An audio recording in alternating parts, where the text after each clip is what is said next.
The following is distributed by the Berean Call. Chapter 4. An Official World Religion?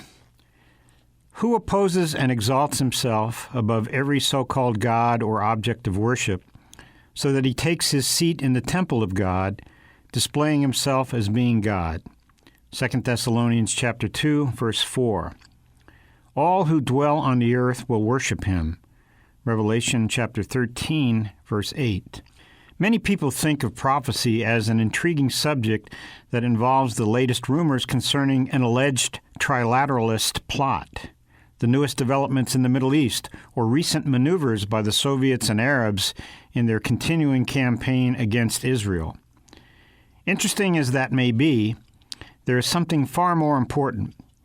Whether one has a year's supply of food in case of famine or a suitable shelter for surviving a nuclear attack may be important, but it affects one's temporal condition only. However, to be deluded into believing the lie that we are warned will seduce the entire world into accepting the Antichrist will affect one's eternal destiny. 2 Thessalonians chapter 2, verses 11 and 12. We've been in the midst of a occult explosion for the last 25 years, an explosion that began with the drug movement and turned into a mystical trip mainly oriented to Hindu-Buddhist practices. The counterculture that began as a largely political movement protesting the Vietnam War and evils of a materialist society became a spiritual movement through the influence of drugs and Eastern mysticism. The failure of materialistic science to answer ultimate questions, but instead bringing us to the brink of a nuclear holocaust and ecological collapse, has caused modern man to turn to the realm of the spirit for the answers he seeks. This is preparing humanity for the coming world religion of Antichrist, and the prophetic warnings in the Bible concerning it deserve to be taken seriously. The cashless controlled society. Biblical prophecies also have a good deal to say about political, military, and economic developments in the last days. As negative as it sounds, Antichrist will rule the earth. The Bible declares in unequivocal language, quote, "And he causes all, the small and the great, the rich and the poor, to be given a mark on their right hand or on their forehead, and he provides that no one should be able to buy or to sell except the one who has the mark." End of quote. Revelation chapter 13, verses 16 and 17. In our modern world, 1900 years after these words were written by John under the inspiration of the Holy Spirit, they at last make sense. Today's credit card system has brought the fulfillment of this ancient prophecy closer than almost anyone would have guessed 50 years ago. Nor is it any secret that we are heading for a completely cashless society, which will be one more step toward this prophecy's fulfillment. There are about 600 million credit cards now in use in the United States alone. In 1983, the reported fraudulent credit card transactions were about $200 million. The possibility of counterfeiting cards is being eliminated by new devices such as those developed by Light Signatures Incorporated of Los Angeles. However, this does not solve the problem of lost or stolen cards. The only real solution is to do away entirely with cards as well as with cash. The logical manner for accomplishing this is exactly what the Bible prophesied 1900 years ago. There will eventually be an irremovable identification number on the hand or forehead of every person on the planet. We now have the technology not just to impregnate a number, but to implant a microchip with considerable data that would be invisible except to electronic scanning devices. This is the next logical step for banking and commerce, but it could also allow surveillance from satellite of the movements of every person on Earth. This may be why the mark of the beast will only be put into operation by Antichrist himself. Speculation about what that mark will be and the meaning of 666 has filled volumes. The most important thing is to realize that receiving it will be an act of submission to Antichrist, causing all who take this mark to forfeit the possibility of salvation. Those who do not accept it will lose the privilege of buying or selling.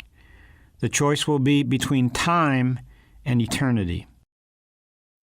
The coming world government. It is no longer a question of whether, but when humanity will be united both economically and politically under a one-world government.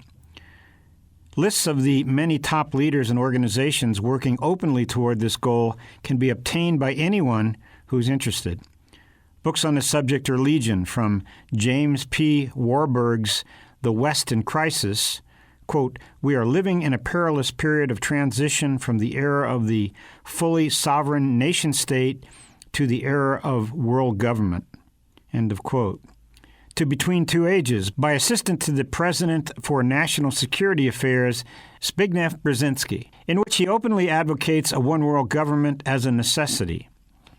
The United States has officially made statements favorable of a new world order, such as the following address to the Secretary General of the United Nations, quote, "It would be hard to imagine that the American people would not respond very positively to an agreed and safeguarded program to substitute an international rule of law and order," end of quote.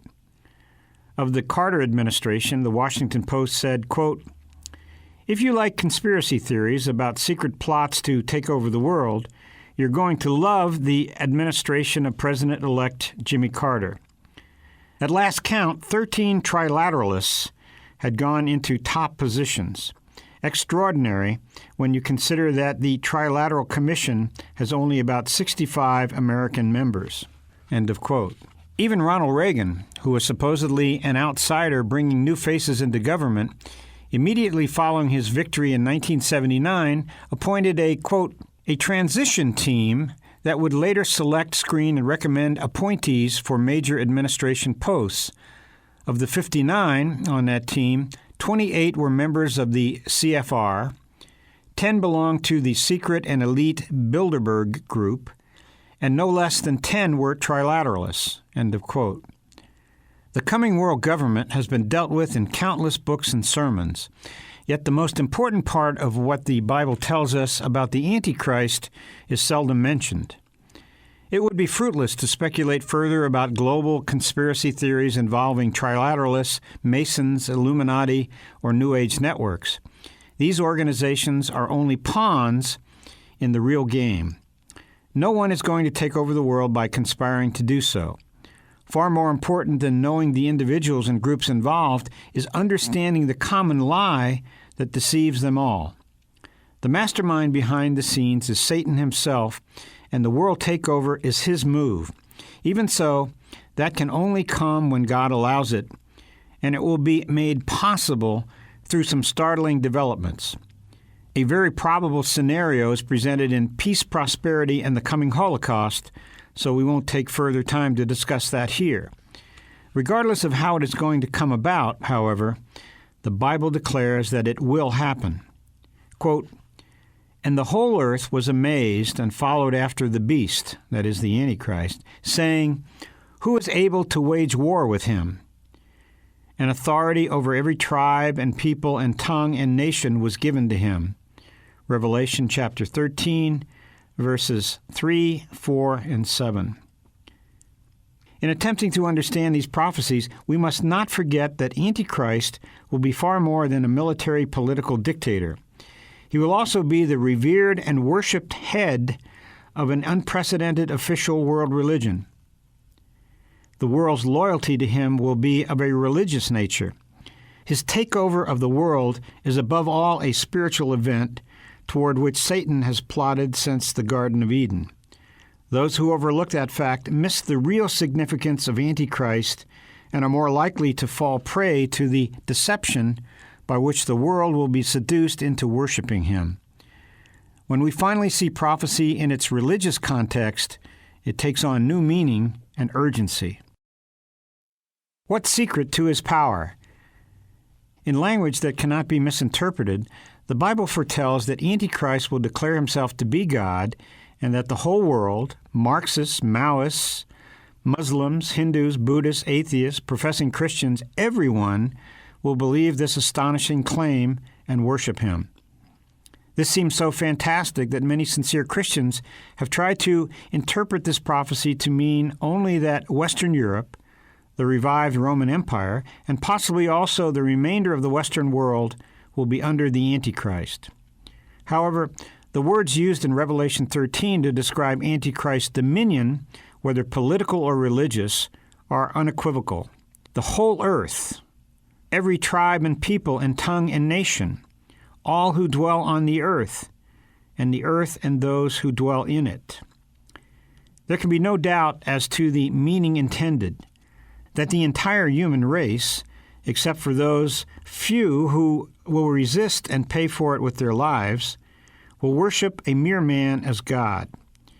Earth's inhabitants at that time will not recognize this claim as the outrageous lie of a diabolical counterfeit. It will seem to be the sincere revelation of truth from the very Savior the world desperately needs. Here is what the Bible says, quote, "And for this reason God will send upon them a deluding influence so that they might believe the lie. And the whole world worshipped the dragon, because he gave his authority to the beast, and they worshipped the beast. And all who dwell on the earth will worship him, everyone whose name has not been written in the book of life of the Lamb who has been slain." End of quote. 2 Thessalonians chapter 2, verse 11, and Revelation 13, verses 3, 4, and 8. Surely the Soviets, Chinese, Arabs, Western Europeans, Americans, and everyone upon planet Earth would never surrender absolute control to Antichrist without fighting to the finish if he were merely an aspiring world dictator.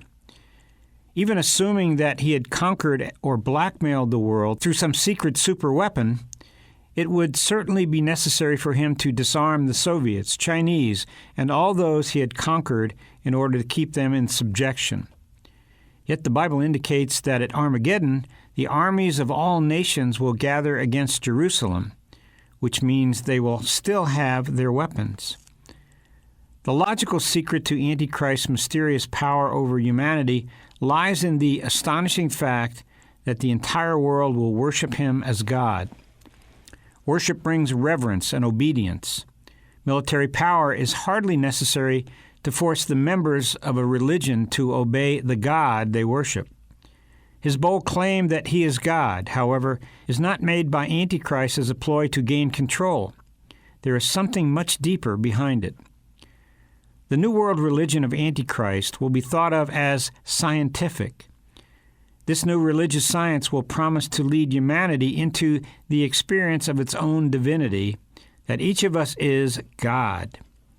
The basic lie of the serpent in the Garden of Eden will seem to be validated by the godlike psychic powers the Antichrist will manifest and the whole world will pursue. It will be a religion of self-love and self-worship, centered in man himself and oriented to man's personal success rather than to the glory of the true God. It is already clear that we are heading rapidly in this very direction. The evidence is there for all to see in the New Age movement, which is a blend of science and Eastern religion. The New Spiritual Science. Another name for the New Age movement is the holistic movement, about which we will have much more to say later. Under this influence, science, medicine, psychology, sociology, and education have all taken a sharp turn to the spiritual, but not in a biblical sense. Instead, they have turned to the occult, and Christians need to be aware of the seduction that they face in every area of today's society. Parents especially need to awaken to the fact that their children are being seduced by occultism, taught now as science in our public schools under the move to holistic education. The world is being conditioned to accept the coming satanic religion of Antichrist as a scientific mind technology. The turn to a new religious science has been apparent for some years in the field of psychology, but is now accelerating. Both humanistic and transpersonal psychologies are heavily involved in what they call spiritual therapies and concerns, which are simply a revival of occultism under psychological labels, as we will document later. Past president of the Association for Humanistic Psychology, Gene Houston, is called the prophet of the possible, upon whom Margaret Mead's mantle has presumably fallen. Known as a dazzling visionary, scholar, and teacher in the human potential movement, and a leading spokesperson for the coming transformation into the New Age, Houston declared in an interview, quote, "I predict that in our lifetime we will see the rise of essentially a new world religion. I believe a new spiritual system will emerge," end of quote. Increasing numbers of influential world leaders are expressing in New Age terms the growing belief that the predicted world government must be founded upon a new world religion. 5 months before his death in Los Angeles, Buckminster Fuller, designer of the geodesic dome and the world's most honored architect, declared that man's future on spaceship Earth depends entirely upon his cooperation with the divine mind always present in each individual. The belief that we can tune into this inner divine mind to experience peace through Eastern meditation, yoga, was the major premise at a recent prestigious Universal Peace Conference. The conference was held in India at the World Spiritual University, headquarters of the Brahma Kumaris Raja Yoga Society, a United Nations affiliate. Among the 3,000 delegates from 42 countries were such notables as Tibet's Dalai Lama, Stanford University professor and SRI scientist Willis Harman, and United Nations Assistant Secretary General Robert Mueller.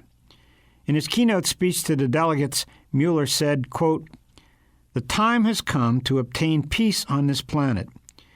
The United Nations Charter has to be supplemented by a charter of spiritual laws.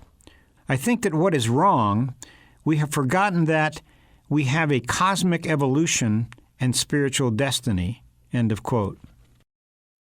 Gurus and Godhood. The prophecy quoted at the beginning of this chapter that he takes his seat in the temple of God, displaying himself as being God, 2 Thessalonians chapter 2, verse 4, will have its primary fulfillment in a particular man, Antichrist, and the temple yet to be rebuilt in Jerusalem. There is an obvious secondary application. The human body is supposed to be the temple of God. God intends that we should open our hearts to receive Jesus Christ as Savior and Lord and be indwelt by His Spirit.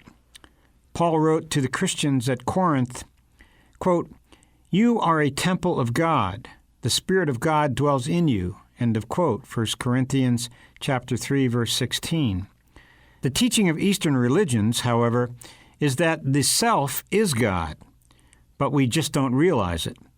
The spirit of Antichrist causes humans to look within themselves in that temple of the heart where the Spirit of God ought to dwell and to declare their own deity.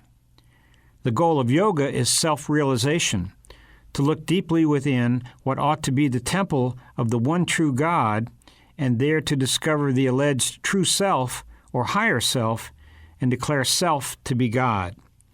This is the religion of Antichrist, and for the first time in history, it is being widely practiced throughout the Western world as transcendental meditation and other forms of yoga that are now taught in nearly every YWCA or YMCA, in public and private schools from kindergarten to graduate level, and in many churches. Humanity is being conditioned to accept a coming world ruler who will have the psychic powers from Satan to prove that he has indeed realized his own godhood. The many gurus who have invaded the West are actively converting millions to this satanic religion of Antichrist with a missionary zeal and success that is a new phenomenon for Eastern religions. Each claiming to be God himself, the gurus have opened the Western world to the belief and practice of worshiping a man as God, and to the idea that each person can realize his own godhood through following his guru. It will not seem strange, therefore, when Antichrist claims to be God, and the millions who have been worshiping gurus such as Rajneesh and Muktananda will easily worship Antichrist. The hundreds of Eastern gurus are preparing us for the ultimate guru. The many false Christs are paving the way for the Antichrist. San Diego psychiatrist Samuel H. Sandweiss is one example of the millions of Westerners who have been converted by one guru or another. The following are excerpts from a letter he wrote to his wife in May 1972 from India, where he had gone to investigate a miracle-working guru known as Sai Baba, who has about 20 million devoted followers. Quote, "There's no doubt in my mind that Sai Baba is divine. I astound myself, a rational, scientific man, to say such a thing. I believe Baba to be an incarnation of God. How strange, when just a few days ago I was such a skeptic. Yesterday I experienced more miracles. Baba is allowing me to see his wonderful power up close. I am witnessing in live color and in the flesh an experience 1,000,000 times more astonishing than the fairy tale stories I've been telling my 4 sweet children. After witnessing Baba's greatness, I can do nothing but accept fully what he says."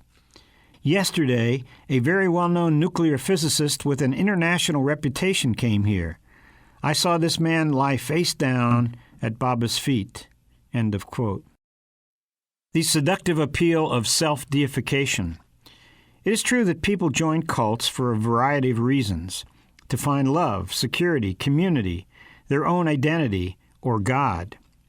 However, the goal of cosmic evolution and the destiny of humanity to realize its inherent godhood, referred to by UN's Robert Mueller, is the predominant theme running through most of the cults now popular in the West. For example, Joseph Smith's Mormonism, Ernest Holmes' Church of Religious Science, and Herbert W. Armstrong's Worldwide Church of God all teach it.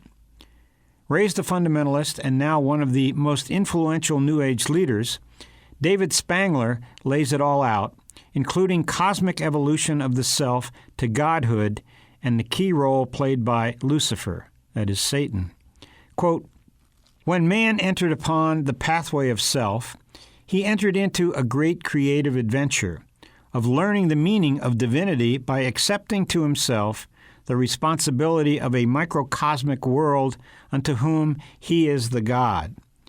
There he can say, I have fully and absolutely accepted the responsibility of who and what I am.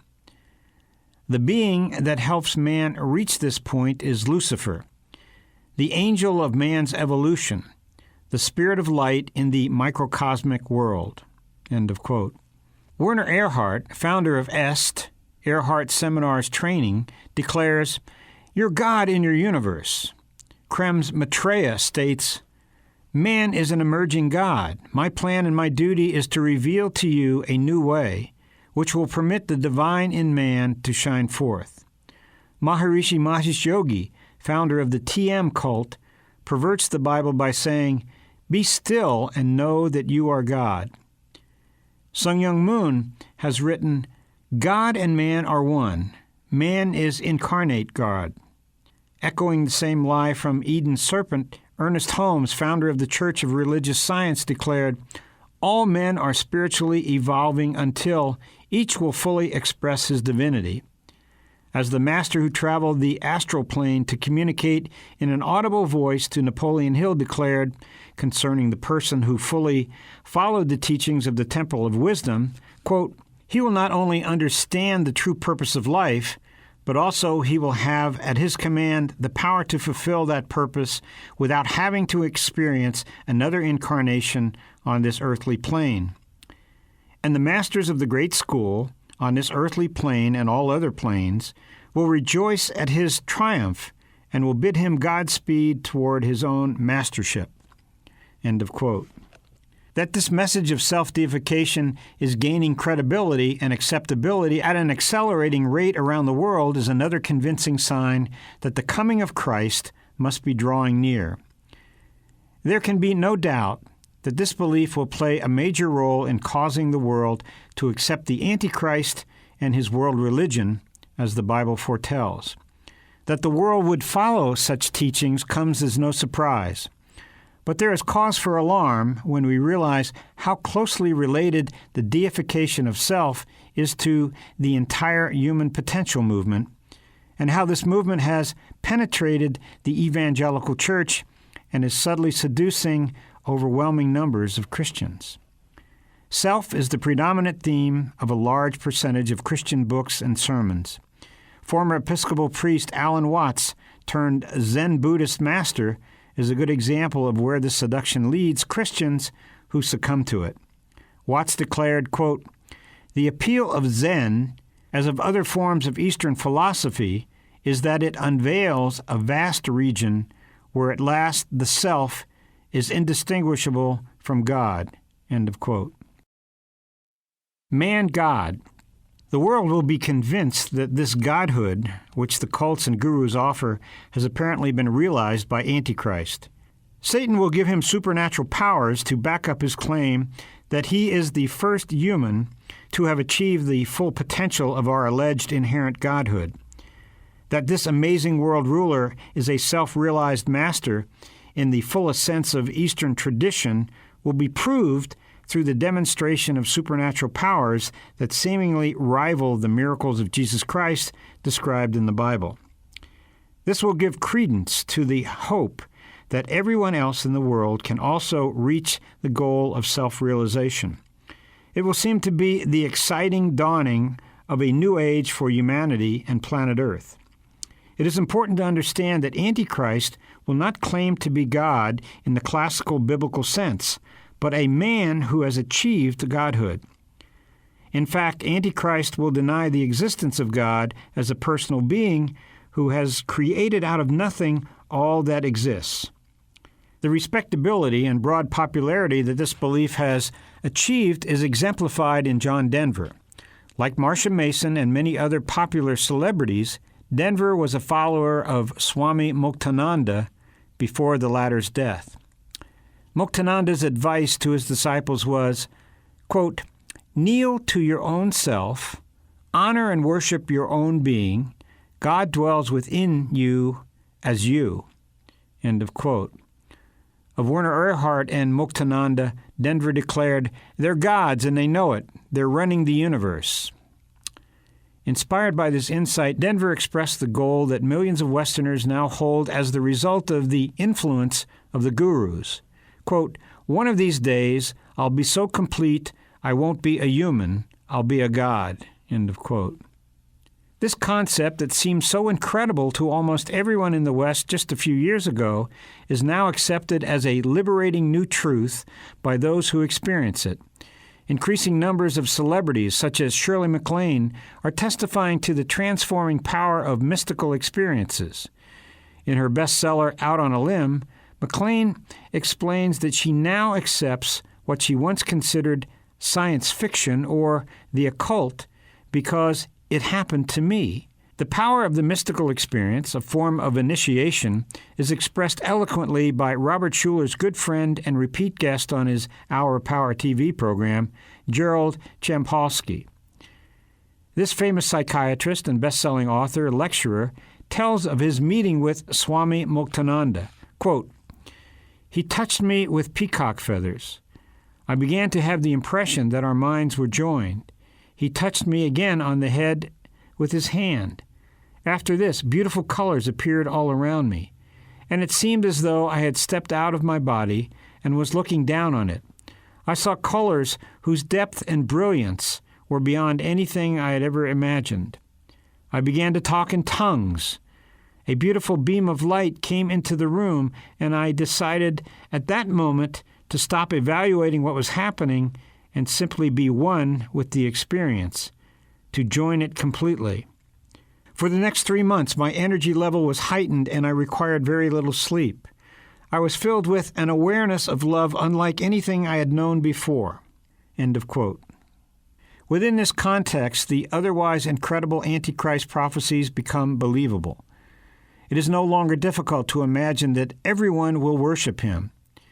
If initiation by gurus such as Muktananda has such a transforming power, what will it be like to be initiated into Antichrist's New Age kingdom. Moreover, Antichrist will symbolize the godhood they all hope to achieve. It is important to remember that everyone will know that they are not worshiping the God of the Bible.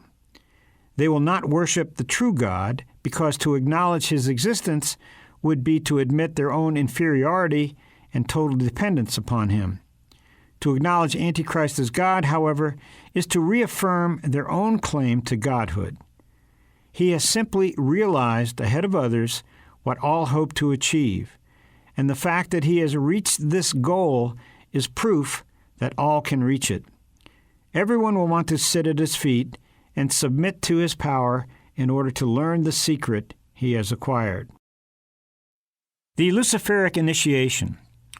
Whatever the exact nature of the mark which the Antichrist will require to be implanted upon hand or forehead, it will have more than political economic significance. Not only will it give the possessor the right to buy and sell, but it will identify those who are in Antichrist's kingdom, his loyal followers who worship him as God. Thus, the implantation of this mark will be an initiation into the official world religion. This will involve the entire world in Satan worship. The whole earth worship the dragon, that is Satan. Revelation chapter 13, verses 3 and 4. This seems impossible to believe because most people think of Satan worshippers as weird fanatics performing bizarre rituals under a full moon at midnight in a cemetery. On the contrary, this will all be very scientific and respectable.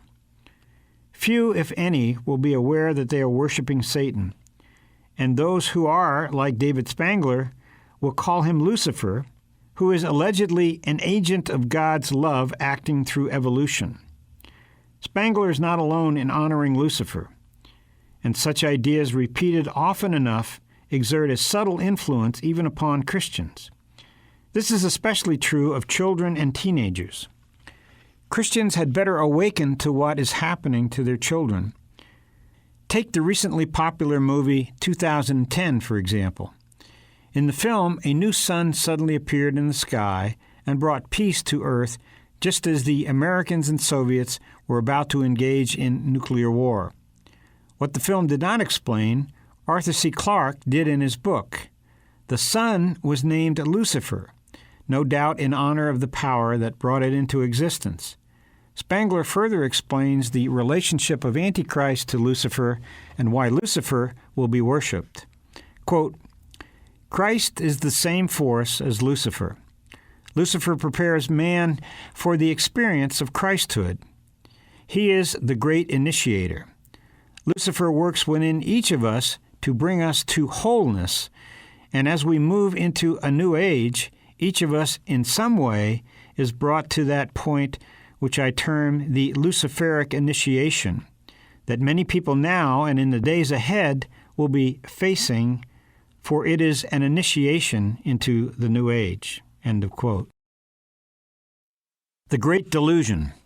So the world will undergo a Luciferic initiation into Satan worship, and it will be considered the latest advance of science. This would have seemed impossible even 50 years ago, but today it is right in line with growing trends. Already we can see the beginning stages of what the Bible prophesies. An incredible worldwide delusion is gathering momentum. Every person on earth during these last days prior to Christ's return must face it and choose God's truth or Satan's lie. So compelling will be the seduction that Jesus warned that even the elect would be deceived if it were possible. Such language ought to put every Christian on his guard. What is most important for us is to understand that the glue that will hold Antichrist's empire together is the universal acceptance of what the Bible calls the lie that man is God. The consequences ought to be obvious. If we claim that we are God, we have demeaned the very concept of God. We haven't lifted ourselves up to God's level, but have dragged God down to our level.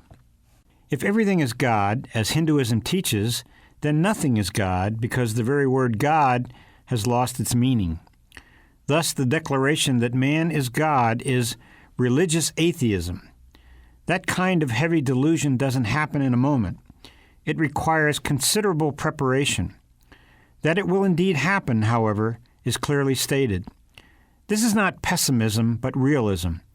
It should not cause us to become fatalistic, but to work even more diligently to rescue as many as we possibly can before it's too late.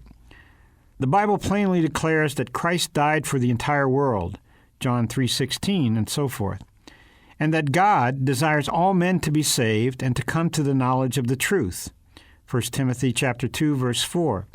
Therefore, in spite of prophecies about coming delusion and the Antichrist takeover, we must attempt to convert all people for Christ.